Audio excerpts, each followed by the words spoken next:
Mesdames, Mesdemoiselles et Messieurs, bonsoir. Le Mali, le Niger et le Burkina Faso quittent la CEDEAO. Les transitions démocratiques enterrées. Les détails sur cette affaire tout à l'heure.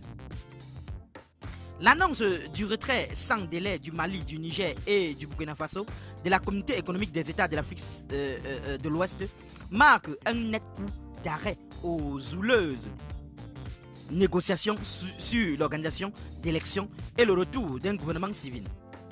Un sujet jugé secondaire par les militaires au pouvoir dans ces trois pays qui ont érigé le souverainisme et la reconquête du territoire en priorité.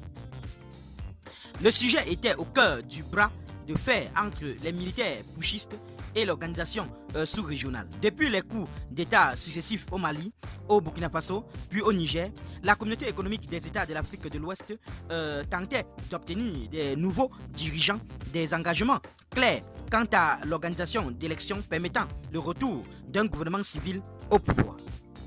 Des négociations délicates qui, malgré l'imposition de lourdes sanctions, n'ont jamais vraiment abouti.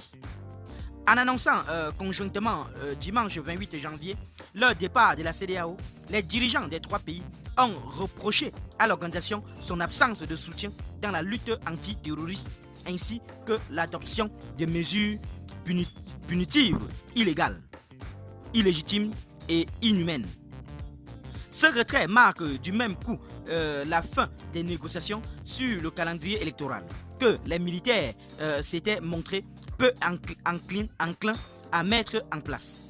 Au Mali, premier pays concerné par la vague de coups d'État qui s'est répandue ces dernières années en Afrique de l'Ouest, les négociations initiées par la CEDEAO sur la durée de la transition ont connu de nombreux rebondissements.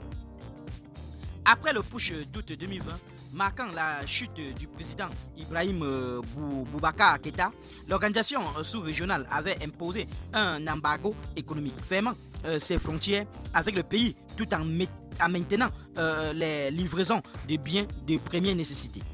Les militaires avaient alors mis en place un gouvernement civil qui s'était engagé à la tenue d'élections sous une durée de 2 ans, fixé au 27 février 2022. Mais le deuxième coup d'État de mai 2021 a fait voler en éclats cette promesse. Ce délai a été fixé à partir des positions de principe de la CEDEAO, expliquait alors le premier ministre de la transition, Choguel Maïga, le jugeant irréaliste.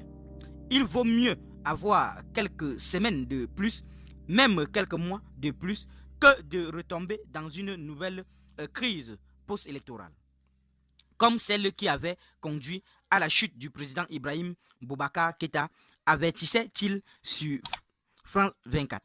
Depuis la durée de transition a été